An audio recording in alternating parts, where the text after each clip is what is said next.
اللہ علیہ وسلم کی 40 سالہ زندگی جو نبوت سے پہلے کی ہے اس کے اوپر کچھ روشنی ڈالنے کا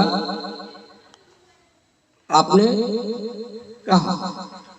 تو آپ کو یہ معلوم ہونا چاہیے کہ پیارے نبی صلی اللہ علیہ وسلم کی 40 سالہ زندگی جو نبوت سے سرفراز ہونے سے پہلے کی ہے، یعنی 571 عیسوی سے لے کر کے 610 عیسوی تک دنیا والوں کے سامنے مکمل طور پر روشن تھی۔ دنیا والوں نے پایا کہ آپ صلی اللہ علیہ وسلم کا خاندان، حسب، نسب، ہر ایک اعتبار سے سراپا، اشرف و اعلیٰ اور ممتاز ہے۔ آپ سے بڑھ کر کے کسی کا خاندان نہیں ہے۔ نمبر 2، آپ یتیم پیدا ہوئے۔ ظاہری تربیت کے لیے جب دست مادری آگے بڑھا تو انتقال کر گئی۔ دادا نے آگوں سے شفقت میں لیا تو قدرت نے بھی ان کی شفقت کو بھی چھین لیا۔ پھر چچا نے قدم بڑھایا، لیکن چچا خود اس حساب سے کمزور تھے کہ پیارے نبی صلی اللہ علیہ وسلم کی کفالت کرنا ان کے لیے مشکل ہو رہا تھا، لیکن پھر بھی چچا نے اپنے بھتیجا جناب محمد رسول اللہ صلی اللہ علیہ وسلم کو سہارا دیا، اور پیارے نبی جناب محمد رسول اللہ صلی اللہ علیہ وسلم نے اپنے چچا کو سہارا دیا۔ نمبر 3، بچپن ہی میں آپ کے قلب اطہر کی صفائی کر دی گئی کہ بچپن میں بچوں کی عام ناپسندیدہ عادتوں سے آپ صلی اللہ علیہ وسلم کو محفوظ و معمون کر دیا جائے۔ مکہ میں قحط تھا، بیماریاں پھیلی ہوئی تھی۔ چچا نے اپنے بھتیجے محمد رسول اللہ صلی اللہ علیہ وسلم کے روح اقدس کے صدقے میں اللہ تبارک و تعالیٰ سے دعا کی۔ اللہ تبارک و تعالیٰ نے بارش برسایا، پانی برسایا، اور مکہ سے قحط جاتی رہی، خشک سالی جاتی رہی۔ پیارے نبی جناب محمد رسول اللہ صلی اللہ علیہ وسلم کے زبان اقدس سے سب سے پہلا لفظ نکلا، وہ لفظ نکلا تھا اللہ اکبر۔ پیارے نبی صلی اللہ علیہ وسلم کی تربیت کسی مرئی ہاتھ نے، یعنی ایسے ہاتھ نے نہیں کی جو ظاہر میں دیکھنے میں آئے۔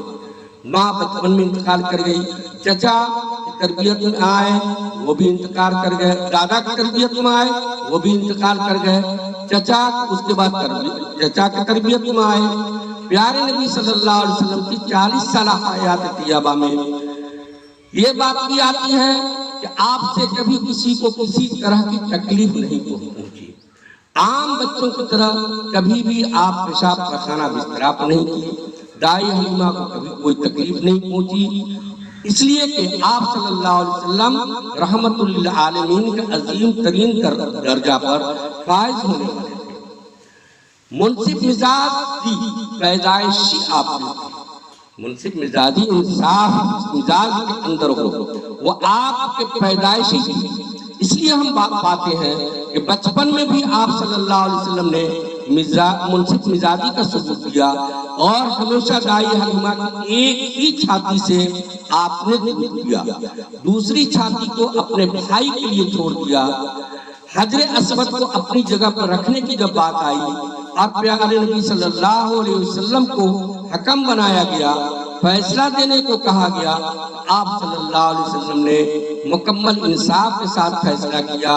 اس کے اندر کوئی بھی امتیاز آپ نے نہیں برتا، نہ اپنے ہی حق میں فیصلہ لے لیا، بلکہ ہر ایک کو حجر اسود کو اپنی جگہ پر لگانے کے لیے جو شرف حاصل کرنے کے دور میں لوگ شامل تھے، اس طریقے سے آپ نے فیصلہ کیا کہ ہر قبیلہ، ہر خاندان اس شرف سے مشرف ہو گیا۔ جوانی بیجا خواہشات سے پیارے نبی صلی اللہ علیہ وسلم بالکل پاک اور صاف تھے، اور جوانی کے دہلیز پہ جب آپ پہنچے اس وقت بھی آپ کا شق صدر کیا گیا، سینہ کو چاک کیا گیا، اور جوانی کے تمام آلائش سے سینے مبارک کو پاک و صاف کیا گیا۔ صداقت اور امانت آپ کے اندر ایسی تھی کہ قوم نے جوانی کے اندر آپ کو امین اور صادق کا لقب دیا۔ جوانی کی امنگوں کو ترک کرتے ہوئے آپ صلی اللہ علیہ وسلم نے ایک 40 سالہ ڈبل بیوہ خاتون سے آپ نے نکاح کیا،